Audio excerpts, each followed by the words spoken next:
नमस्ते साथियों। आज हम देखेंगे विलोम शब्द। तो विलोम शब्द की आवश्यकता क्यों पड़ती है? क्योंकि क्या है कि जीवन में विपरीत परिस्थितियां आते रहती है ना, तो इसलिए विपरीत शब्दों की आवश्यकता पड़ी है। तो हम देखेंगे विलोम शब्द। जैसे कि विलोम शब्द के साथ में हम देखेंगे उपसर्ग भी, है ना। उपसर्ग पहचानना सीखेंगे विलोम शब्द के साथ। देखेंगे कि अनुपसर्ग से विलोम शब्द कौन कौन से बनते हैं। ठीक है, जो भी जैसे स्वर से चालू हो रहा है ना, ठीक है, स्वर से जिसकी भी शुरुआत हो रही है जिस शब्द की, तो वहां कौन सा उपसर्ग लगा रहे हैं? अनुपसर्ग। क्योंकि देखो ना में हलंत है, स्वर के साथ जुड़ेगा तो पूरा हो जाएगा। ठीक, तो देखो अनुपसर्ग से क्या हो रहा, जैसे अर्थ है तो अर्थ में अगर अन जोड़ दिया तो क्या हो जाएंगे? ये अनर्थ। अब क्या है कि यहाँ अर्थ का विलोम क्या हो गया? अनर्थ हो गया। अगर से पूछा जाए कि अनर्थ में कौन सा उपसर्ग है, तो अ तो नहीं है इसमें, है ना। आपको इसका मीनिंग पता होना चाहिए कि क्या है, ये अर्थ और अन से मिलकर बना है, तो अन क्या हो जाएगा? उपसर्ग हो जाएगा। ठीक है, ऐसे यहाँ पे उपसर्ग भी पहचान सकते हैं। और देखेंगे उचित में अगर अन जोड़ा तो क्या हो गया? अनुचित हो गया। अभिज्ञ में अन जोड़ा तो अनभिज्ञ हो गया। उदार में अन जोड़ा तो अनुदार हो गया। उत्तीर्ण में अन जोड़ा तो अनुत्तीर्ण हो गया। आकर्षक में अन जोड़ा तो अनाकर्षक हो गया। आचार में अन जोड़ा तो अनाचार हो गया। उपयुक्त में अन जोड़ा तो अनुपयुक्त हो गया। ठीक है, वैसे देखेंगे अउपसर्ग। अउपसर्ग भी कैसे है? जैसे वितल है तो वितल का विलोम क्या हो गया? अतल हो गया। वी को हटा के अउपसर्ग जोड़ दिया, है ना।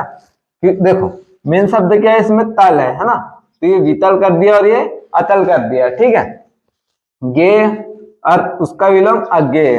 ठीक है, ये चीर अचीर, तुकांत अतुकांत, है ना।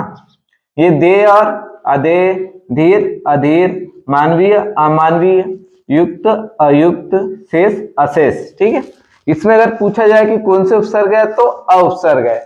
ठीक है, अब देखेंगे इधर निरुपसर्ग से। ठीक है, आपको मैंने पहले एक वीडियो में बताया भी है कि निरुपसर्ग होता है ना, नी उपसर्ग नहीं होता है। ठीक है, जो नी है वो उपसर्ग नहीं होता है। ठीक, और नी से कोई संधि भी नहीं होती है। जरा ध्यान दो, अपराधी, अपराधी में अगर निर जोड़ दिया तो क्या हो गया? निरपराधी हो गया।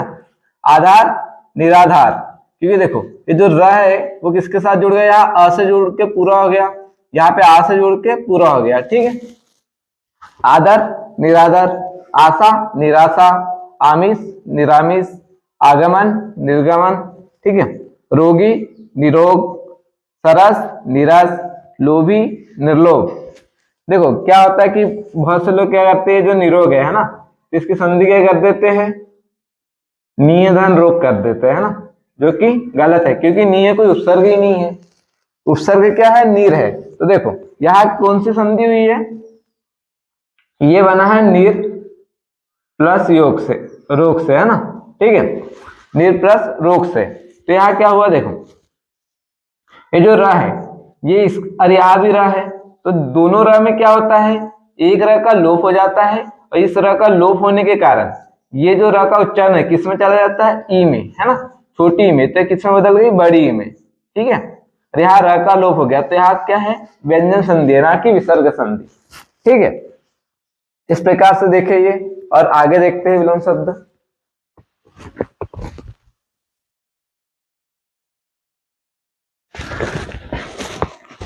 देखिए अब देखेंगे दूर उपसर्ग की संधि, है ना।